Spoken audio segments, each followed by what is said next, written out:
Alright guys, there's one more thing I forgot to point out about this blaster, and that has to do with the electronics inside. Now, my Rayven has some electronic locks on it that not only detect if there's a mag in there, but they also are wired to these resistors that are in between these motors.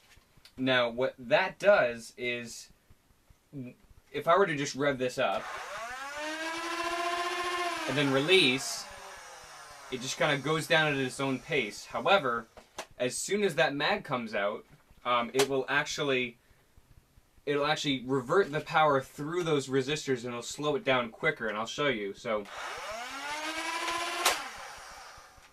it reduced the speed much quicker than it would stock.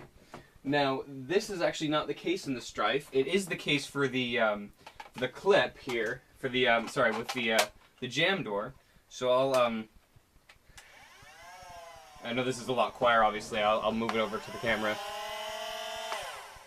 So it stopped very quickly, but if I release the mag,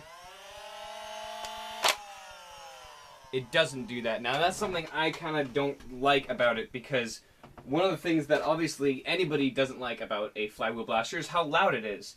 And I've gotten very used to, whenever this is, you know, if I'm in a scenario where I'm playing capture the flag at night and I do not want to be giving away my position very long, I'll fire until I got the person, and then I'll just pull the mag out and it'll kill the motors really quickly. So that's not the case in here. It's possible when I get around to modding this that I may actually revert this switch over to the clip well, so that way whenever I pull the mag out, because I instinctively do that, it will cut the motors really quick and allow me to be, I guess, not as obvious. I wouldn't say stealthy, but not as obvious with a flywheel blaster.